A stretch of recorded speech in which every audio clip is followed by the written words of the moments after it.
దయవచ్చి మీరందరూ సహకరించాలి. లోపల చాలా మంది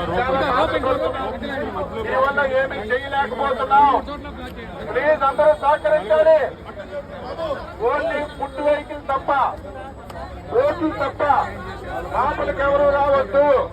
1 గంట 2 గంటలు అన్ని క్లీన్ చేస్తాం. దయవచ్చి ప్రజలందరూ సహకరించాలి. వచ్చిన ఫుడ్ అంతా ఇక్కడే ఉండిపోతుంది, వేస్ట్ అయిపోతుంది. లోపల మంచినీళ్ళు లేక చాలా మంది అవస్థలు పడుతున్నారు. ప్లీజ్ మీరందరూ సహకరించాలి. పోలీసుకి కూడా చెప్తున్నాం, ఇంటి ఎవరు ఉండకూడదు. Only food vehicle and boat తప్ప ఎవరు బయటికి పంపించండి. అడవుల్లో ఇవ్వాలి.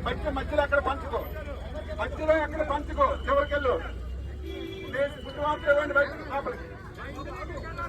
కూడా ఆల్రెడీ 2 రోజులు వరద ప్రాంతంలోనే ఉండడం వలన ప్రజలు బాగా ఇబ్బంది పడుతూ ఉన్నారు. అయినప్పటికీ సహాయ చర్యలన్నింటినీ కూడా ప్రభుత్వ యంత్రాంగం సాధ్యమైనంత వరకు చేస్తూనే ఉన్నారు.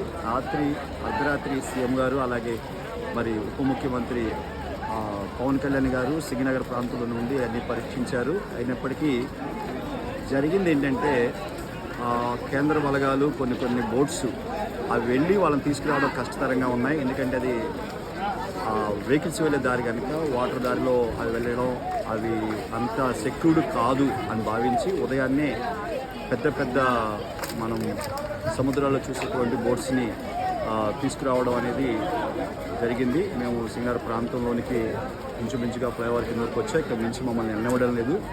అయితే ఇవి స్టార్ట్ అవ్వడానికి అంటే లారీల్లో వచ్చినటువంటి ఆ బోట్స్ దిగడానికి క్రెయిన్స్ కోసం వెయిట్ చేశారు. క్రెయిన్లు దిగుతున్నాయి. క్రెయిన్లు ఆ బోట్స్ని దింపి స్టార్ట్ చేయడం అనేది ఇప్పుడే జరిగింది. ఇంచుమించుగా ఒక 2-3 గంటల్లో బోట్స్ అన్నీ కూడా సింగనగర్, కండ్రిక, అంబాపురం, రాజరాజేశ్వరిపేట ప్రతి ప్రాంతానికి వెళ్ళడం, అక్కడ ఉన్న ప్రజలందరినీ చేరవేయడం సాయంత్రంలోగా జరుగుతాయి.